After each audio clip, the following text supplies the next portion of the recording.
Hey guys, DB McCrae again. You're probably wondering, why is he talking about decon? And what in the world does that have to do with street level activism and the do's and don'ts? It's an analogy. That's all, but it's still, I think, an apt analogy. What I mean is this: that food is almost 100% pure, good food for that critter. I'm sorry for the noise, I guess. I want to be outside, not inside, but it is what it is, I guess. What that critter is eating is almost 100% good stuff. It only takes the tiniest bit of poison to be introduced to kill it. It's done. All the other stuff that's good doesn't make a difference. Not at all. It's like it never even existed. And what's been introduced for far too long in this activist movement is this. This is the poison. This is not a stop an ID state. Activists are still saying it. They still have that phrase on a thumbnail. The comments below the video is just replete with people who they think that there are states where cops can just stop an ID without an element of crime. And the activists, the ones who are spreading this, you're responsible for that misinformation. Forget about stop an ID or stop and identify, okay? That only clouds the issue. It has nothing to do with whether they can lawfully detain. In no matter what state, in order for an officer to lawfully detain, they must first still articulate reasonable suspicion of a specific crime. What happens after that, after a lawful detention? Some states have ID requirements. Well, once they've established a lawful detention, you need to give them your name. Some it's name and address. That's what the stop an ID part is. What are they required to do once they are lawfully detained? But to do a detention, to perform a lawful detention, they still need reasonable suspicion or probable cause of a crime or crimes. Do you know how many people's minds have been poisoned because of activists themselves? And they keep saying this. They keep putting it into their videos. The vast majority of their subscribers and viewers or whatever, they're so confused, they actually believe that, oh, in one of these stop an ID states, the cops can just stop and ID anybody for no reason. They can just do it. You understand the problem with that? That's like saying, yeah, there is Nazi Germany. They can just check papers on a whim. Are you kidding? But people are believing that. Well, it's stop an ID because the auditor, he said it, he must know, they're experts. No, they're not. You know, most do a good job. It only takes one or two, and it's more than that, but it only takes one or two to introduce this poison, and the whole thing dies.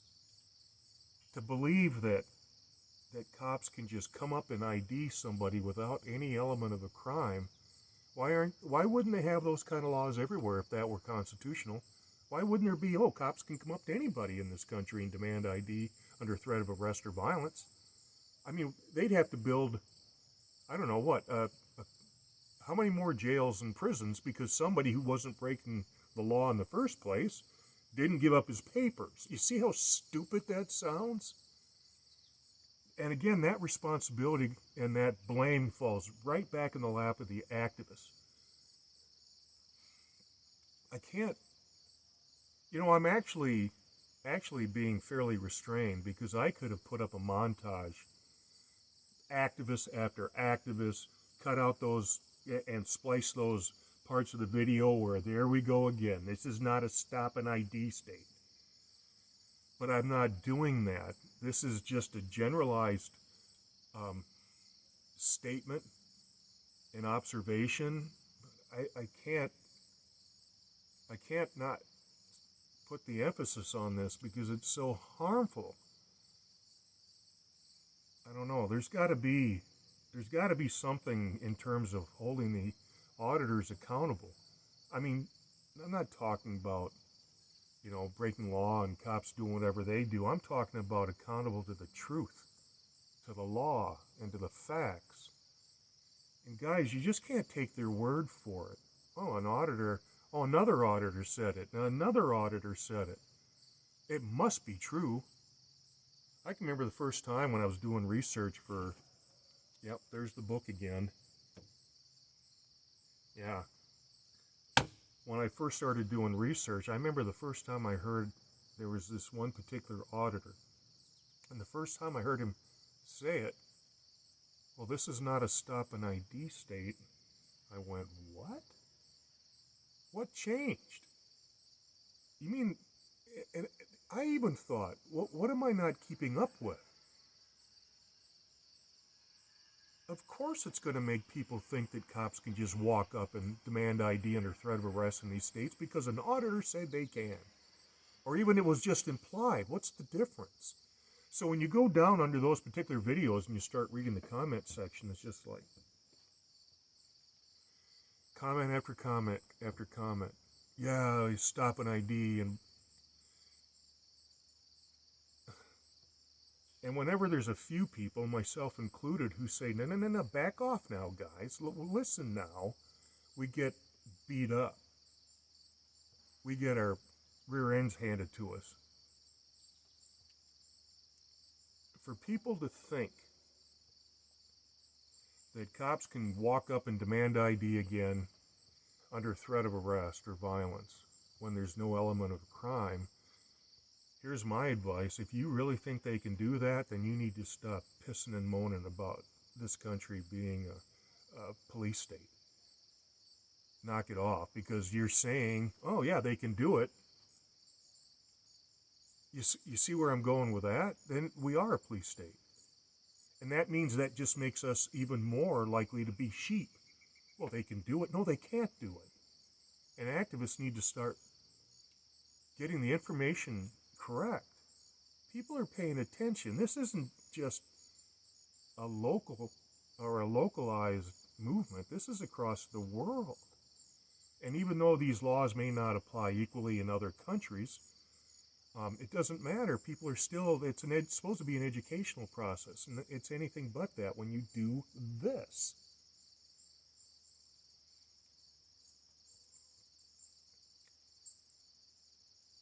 Reasonable suspicion of a crime. Articulate reasonable suspicion of a specific crime.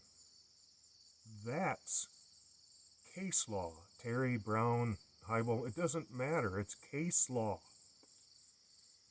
They have to be able to articulate reasonable suspicion. I hate Terry v. Ohio. I hate it. Non-consensual police encounters required probable cause up until then.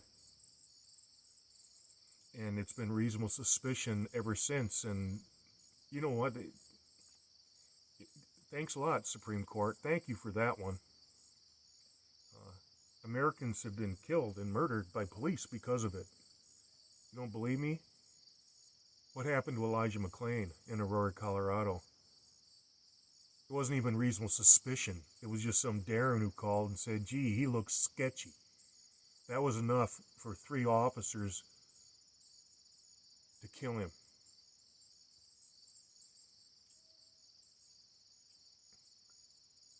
You need to stop referring to this, saying this, putting it in thumbnails, suggesting, hinting. This has to come out of everybody's vocabulary. Cops in a stop and identify state cannot just walk up to people and demand ID under threat of arrest. That is Nazi Germany. So if you spread that from person to person to person, especially in this age of the information age with social networking, it just multiplies the misinformation and the confusion that much quicker.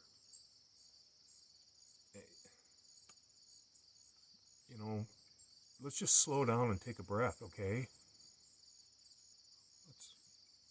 make sure that we're all on the same page. It's what I'm talking about. It's why I'm bringing this up and why I've held it back.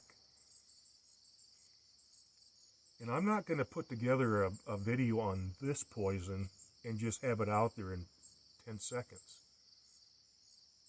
You know, I could have put together a montage. I could have gone into how many different activist videos and started cutting and pasting and putting together, like I said, a montage every time that they bring that up, and this is not a stop an ID state. And I could have embarrassed a lot of auditors, a lot of activists, and I chose not to this time.